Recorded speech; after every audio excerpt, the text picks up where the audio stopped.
to the 40k Fireside podcast, where we discuss everything to do with competitive Warhammer 40k with your hosts Vik VJ and David Gaylord.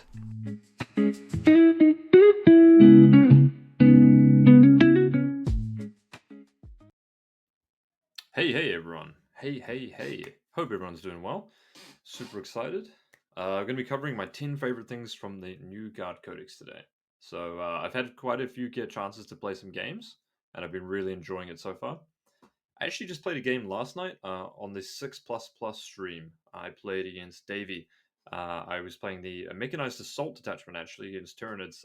Super fun game. I'll have a link down in the description below if you want to check out the Mechanized Assault group as well. Ended up winning that game. Some really good learnings actually. I think that Detachment's really sweet. We'll be talking about it a bit today as well. Just a quick reminder, we have the Guard Masterclass on the 27th. That is this Sunday. It's the last chance to get in. Where I'm going to be covering all 6 detachments, all lists that I've played, and the second iteration, so easily tournament ready. I think they're all really powerful. That's going to be 3.5 hours to 4 hours. And if you can't make it in person, we have the recordings for sale for 30 quid. So do get in touch. 40kfireside@gmail.com is the contact there. Anyway, let's jump into it. We're going to be covering some cool stuff today. I kind of tried to distill down from a reasonably high level. Obviously, there's like lots of stratagems and stuff that I enjoy as well. So we're going to touch on a topic. I'll probably talk about the stratagems involved as well.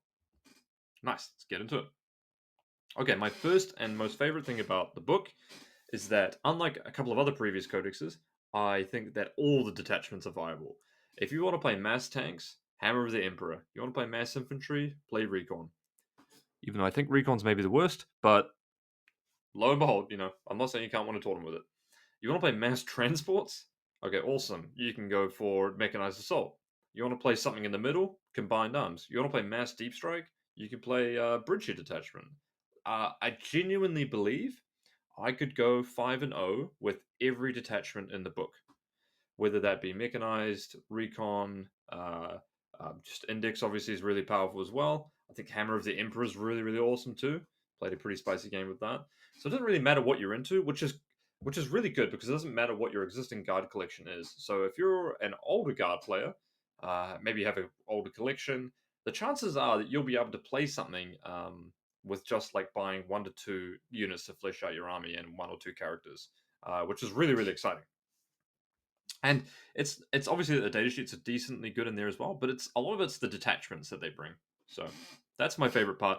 I'm really excited about playing. I'll hopefully try and play every single detachment in one tournament. Oof, don't hold me to it. Okay, my second favorite thing. As you know, if you're a long-time listener, I spent a long time on my Ral Dawn. I won't be able to get it, but it's absolutely beautiful. So I'm excited to get it back on the tabletop again. The Ral Dawn is a centerpiece again. At 265, you can play the Ral Dawn Tank Commander. It gets a hit, wound, and damage reroll. It's 18 wounds now, and it gets 2 orders. A lot of lists you'll probably start will just be kind of like one Ral Dawn Tank Commander. What that will mean, though, is that there's going to be people thinking about Guard and trying to line up something that'll be good against that, maybe a Lancer or something, because it did lose the blank. So it's less durable, but it's more reliable on damage, which I think is a better spot for it to be in. I'm just really excited that such a beautiful bit of kit from Games Workshop is in the centerpiece of an army again, because I really like that. I think it's one of the coolest models in 40k. Certainly the best designed tank, I think, for sure. So I'm excited to start playing it again. Okay, second favorite thing, and I kind of alluded to this before, is I'm a big fan of tank commanders getting 2 orders each. It means that you've got more flexibility and less reliance on Leontis. The reason why I really like this is because oftentimes you had to play like 3 tank commanders and grand strategist to actually like order all your vehicles, and the tank commander would only just eat the order that it had on itself. So now it kind of feels like you can just play 2 tank commanders or Ral Dawn, Ral Dawn and a Lehman Russ tank commander, and you got actually excess orders. So that's a really nice place to be in. I always thought that there was such a difficult split between regimental orders being super easy to get, and then the squadron stuff being really hard to get, but the squadron stuff oftentimes being more impactful and more centerpieced around the playstyle of the index detachment. So I'm really happy about this change. I think it's really awesome. I think it's going to enable a lot more builds, and it's going to enable a lot more units outside of tank commanders to be viable. because you won't need as many tank commanders.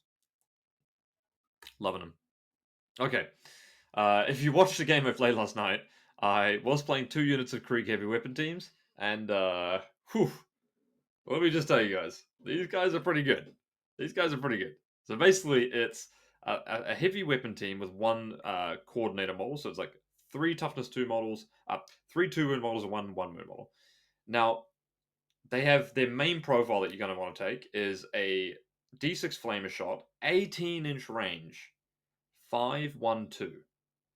So the 18-inch range here is probably the kicker to me. Obviously, the damage 2 is the kicker, but I'd rather it be 18-inch and strength 4 than 12 inches and strength 5, personally, because 18 inches just gives you such a massive range that you can cover with Overwatch, and it finally feels like we've actually got something again that is going to reward us when we're playing against melee armies. You're playing against Creations of Bile, these things are so easy just to get 2 shots off, for example, and they are pretty devastating. You roll like 12 shots of these guys, like, man, you're killing quite a few possessed, or you're killing quite a few Marines. Really good. 75 points each. They do move 4 inches, which is kind of their drawback, but you can just play them from reserve, or you can just order them move, move, move. They are regiment as well, so if you're playing Ursula Creed, then you can use your once per battle round free strat just to overwatch with them as well. I think they're really good. I mean, in the index attachment, you could even bring them back with reinforcements. Pretty sweet. They've got a couple of other options. They've got the rapid fire gun and the las cannon, but that requires you to hit. So you really want to use these just as a Overwatch, and they're really, really, really good against melee armies. I love them.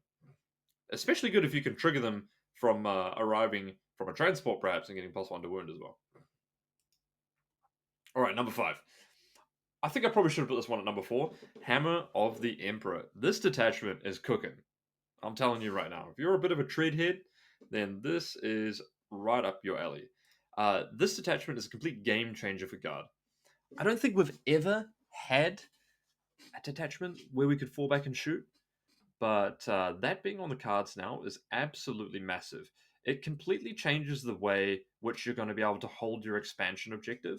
And what that means is that to hold your expansion objective, you can use a Lehman Russ chassis with high OC that can order itself more OC, which is a really good breakpoint. It's super durable and good OC.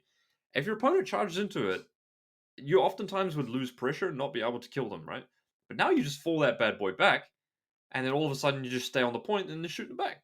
It's great. It's really, really powerful. You can imagine if you've got your 6 up Feel No Pain Ral Dawn on your expansion objective. It's OC5. Even if they tag it, who cares? Fall back and shoot, and it's got really long range, so you can fall back and shoot across the board. Okay, not else to mention this. All your squadron can get auto advance 6, which may seem kind of meh, but is actually really, really good. Let me tell you a funny play. In another game I played, I had my Taurox actually. It was like pretty far away from my opponent's home field objective, but I just ordered it +3 to move, and it was just like, yeet, 21 inches straight through a wall onto my opponent's home field where they had their Rhino on. It was like, sweet, I'll see you. So, really powerful. This detachment is actually super fast. It may be deceptive, but one thing I realized too is the Ral Dawn pivot value is actually a positive pivot value. So if you're horizontal and you want to pivot vertical, you're actually going to gain movement through that, which is very powerful. That means that not only to pivot, you can get around stuff easier, but you also gain distance when you pay for that pivot. So you can just move 16 inches, pivot through something, and shoot someone, blast someone in the face. It's actually way easier to get these angles on shooting armies now that you can advance and shoot. So a couple of really good, like just generic stratagems that are all 1 CP: advance and shoot, fall back and shoot. And there's one other really good one I can't remember off the top of my head. Advance and shoot, fall back and shoot, and something else. I'll think about it later. But Hammer of the Emperor, really good. Oh, move through walls, of course, which you do use, depending on your terrain format as well. But so, Hammer of Emperor, really good. I don't know if you should play a Bane Blade in it, but maybe you could. Maybe you could. Maybe you could. All right, Mechanized Assault Transport. Order. This is the okay. This is I've said Mechanized Assault Transport Order Strategy. But I'm just going to cover Mechanized Assault here. And I might actually, maybe I should have put this above Hammer of the Emperor, because this is a really fun detachment. Now, the strategy I'm talking about here in particular is that if you've got an officer embarked on a transport, you can pay 1 CP in your command phase, and that officer can order any distance transport units in your army. I think this is a really good change. Like I said before in the beginning, the squadron orders were really hard to get. It's not like you spam this every turn, but if you've got Ursula Creed in your Chimera, for example, you can order all 3 units for 1 CP across the board, and that's really, really, really powerful. It's not really, really powerful, but it's super flexible and can help you smooth out your order curve a lot. I really love that. This detachment was rocking, man. If you checked out the game I played last night, I was playing like 10 Rattlings, fire and fading outside of Taurox. The stratagem to reactive move your transport is really good. The stratagem to get back in your transport when they charge is really good. Just obviously +1 to win when you embark. Get out of a transport's great. I'll tell you what, if you disembark your Ogryn and shoot someone on an objective with 4 rerolls to hit and wound, that's a huge amount of damage. That stratagem is really, really powerful as well. It's a little bit hard to set up, but you can really hunt for it throughout the game on your deployment. It's really good. So I actually found I only used that once in the last game. Obviously, there's games where you can use it almost every turn if it's applicable. But I use the reactive move one a lot. Against combat armies, it's super valuable. So really awesome. I love this attachment. I'm definitely going to go play this at a GT, no matter what anyone says. It might not be the strongest, but I really enjoyed playing it. So loving it. Super. If you've got this is such a good detachment. If you've just got like a random compilation of stuff at home, you've got like Leontis, a Ral Dawn, a tank commander, then you've got like 3 Chimeras and 2 Tauroxes and like Catachans and Ogryns and stuff like that. All of that works in this, and it works really well. So enjoy. All right, it's number 7. Indirect is in a good place.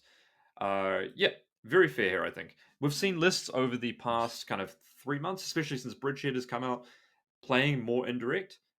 Stuff like the field ordnance battery and mortars, I think were always viable, but people weren't just playing into them. Now that we've experimented more of it in Bridgehead, these indirect pieces are actually pretty okay, and all the other detachments too. So they're not super spammy, so they're not overpowered. And if you kind of have 2 pieces, your opponent never is like, man, that's a lot of indirect. Now, of course, we've got Eldar coming up before guard, and I guess what? You can take 9 mortars. That's 27 mortars, mate. Blow those elves off the board. In all seriousness, obviously indirect has always been good against Eldar. So guard having a good amount of indirect options at cheap points, like 50 points, kind of harkening back to 9th edition, is a really good answer to maybe some menaces that are going to be coming up in the meta. So I'm really happy with that. Okay, Ogryn are still looking good. Now, if you don't play Ogryn, I don't know what's wrong with you. These units are really good. In almost every list I play, I'm playing 2x3, at least 1x3, playing like 3x3. These guys are such a good skirmishing unit. If you need to put something out just to tow onto an objective to do an action on the first turn or second turn or wherever, just poke one guy out, keep the other guy in the ruin. There's such an annoying breakpoint to fully kill, so it means that shooting armies kind of struggle to commit into them. They have great damage and operate independently as well. So, for example, if you get hit by like a melee army, like I don't know, Creations of Bile or CSM or Eldar or something like that, these guys just have 18 shots at 522 often. And then they have grenades and melee as well. So they're going to get like 9 hits, like 6 wounds at 522. It's bolters. I mean, it's only a 60-point unit. Really good. I've been loving them. If you haven't tried them, try and include 2 or 3 units of just the 3 mans. Don't play the 6 mans, and just use them as like a throw, like a it's like a chaff unit. It's like a piranha, right? And then in the games where you're under a lot of pressure, hold them back so they don't get tagged. Can walk out, blast people. I like them. All right, number 8, the Kasrkin order fix. Yes, yes. Thank God, it's done. Your Kasrkin can disembark from a transport and then order themselves +1 to hit or +1 rapid fire. Uh, it's a nice quality of life change. Giga Chad Kasrkin are now independent again, as I've written. This is one of my favorite units in the entire Codex. I kind of like made my stamp on 10th edition guard, playing the first one to play 30 of these guys. I love them to bits. They're like my most painted unit as well. So I can't wait to get them on the table. I think I always look for an excuse to play them, so I'm really happy that they're good again. Good skirmishing unit. They're really good and mechanized. Bridgehead, they're potentially good now. They can just move 9 and then they can rapid fire with a double order. There's also the stratagem where you can swap orders, vice versa, between 2 units, so they're both affected by both orders. That means you could put 3 orders on 2 units. I don't know where that'd be good, but take aim, rapid fire, and +3 to move. You can share that between like a tank and a Kaskin unit, the way I read it. So yeah, really good. Good to see their stocks. I like them as 1 unit of 1. And maybe if you don't need Aquilons, put some Kaskin back in. If the meta gets more vehicle orientated, these guys are a really great answer just with the Melter Mine on top of that as well. But if you play Mechanized Assault, definitely get them in there. Okay, last and not least, Leontis is not dead. Okay, hear me out here. Now you may be thinking, wow, tank commanders, Ral Dawn's getting 2 orders now. Nice, that's a good fix. Ursula Creed, she's been great for me in Bridgehead. I'm going to keep playing her. Don't go too far. I think Leontis is still really good. And you can just play him solo. You don't need to attach him to anything. It's all good. The main reason he's good is because so many of the detachments now are really CP hungry because their strats are so good. Think about Hammer of the Emperor. You want to advance and shoot, move through a wall on turn 1. You're going to need 2 CP. If you want to fall back and advance and shoot on turn 2, you're going to need 2 CP. On Mechanized Assault, for example, you're going to need 2 CP for a reactive move, and then drop, not drop zone clear, but 4 rerolls to hit and wound, for example. Get back in the transport, Overwatch, and same in Bridgehead as well. Bridgehead, we have old Ursula Creed, and Ursula Creed to fix your whole army, so maybe you don't need that, and you've got more of a CP farm. But, I've been really liking him. He adds a good amount of melee to your list as well. He can often sit next to the Dawn, and then the Dawn can order something else 12 away, which is nice. Now, a huge thing, and I would love it if we would get an answer on this. Will the balanced data slate effect still affect Leontis when the Codex drops? Let me know what your thoughts are down below.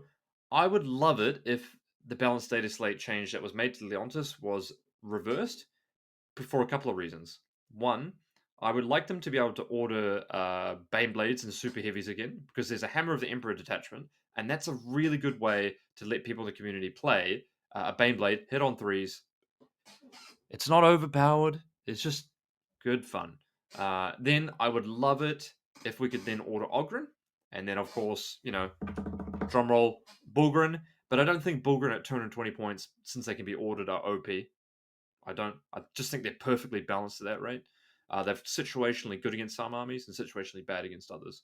So I am super keen for this guy to be able to order any Astra Militarum unit, and that'll open up a few more options there as well. Okay, honorable guest number 11, since you asked for it.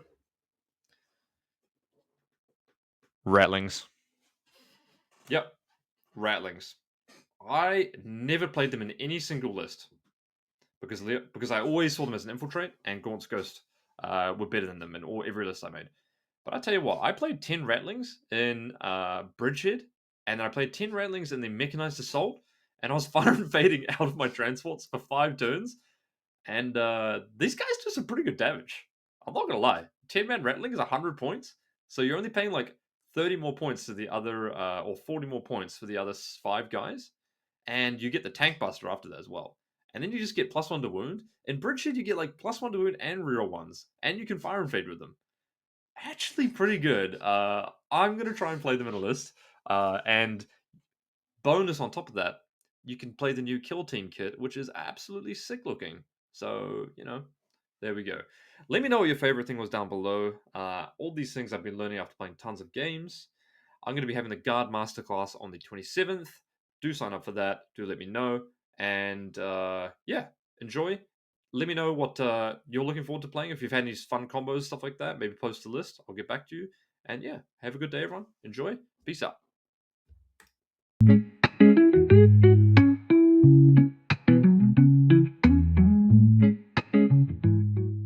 Thank you for listening to the 40k Fireside. Make sure to leave a like, subscribe, drop us a comment, check out the YouTube members area, and we look forward to seeing you again next time by the Fireside.